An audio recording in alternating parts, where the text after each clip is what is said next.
મૃત્યુની ક્ષણ આવે ત્યારે એ સાહેબ ઊભા થઈને મોદી સાહેબ પાસે જઈને તમને બંને હાથ પકડી લે છે. જે માણસ બીજાની ક્ષમતાનું સન્માન કરી શકે છે એ જ માણસ મોટો છે.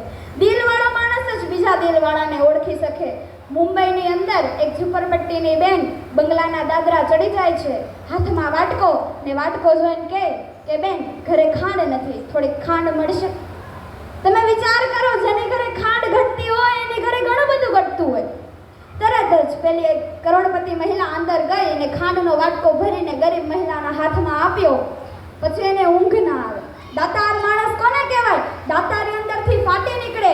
દિલવાળો માણસ અંદરથી ફાટી જાય, એને કાંઈ રિક્વેસ્ટ ના કરવી પડે, કારણ કે જેની ઘરે ખાંડ ઘટતી હોય એની ઘરે ઘણું બધું ઘટતું હોય. પછી એને ઊંઘ ના આવે. એને એમ થાય કાલ પાછું કંઈક માગવા આવશે, કાલ પાછું કંઈક માગવા આવશે, પણ પેલી ગરીબ બાઈ માગવા ના આવે. પછી તો આનાથી રહેવાડું નહીં. એ કરોડપતિની મહિલા મુંબઈની અંદર નીકળી ગરીબ બહેનને ગોતવા. ક્યાંક ડગલા માંડે છે, ઝુંપડપટ્ટીની અંદર ઘૂસે છે.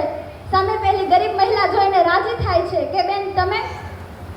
પણ મહત્વની વસ્તુ એ છે, મુદ્દાની વસ્તુ એ છે, એ કરોડપતિ મહિલાના હાથમાં પણ એક વાટકો હતો.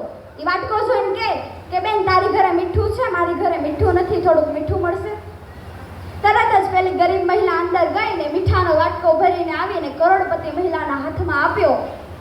સાહેબ તમે આ પ્રસંગ જોજો. એ મીઠાનો વાટકો લઈને પોતાના બંગલાના દાદરા ચડે છે. હિંચકા પર તેનો પતિ બેઠો છે. એ જોવે છે, હાથમાં વાટકો છે. વાટકો લઈને અંદર જાય છે.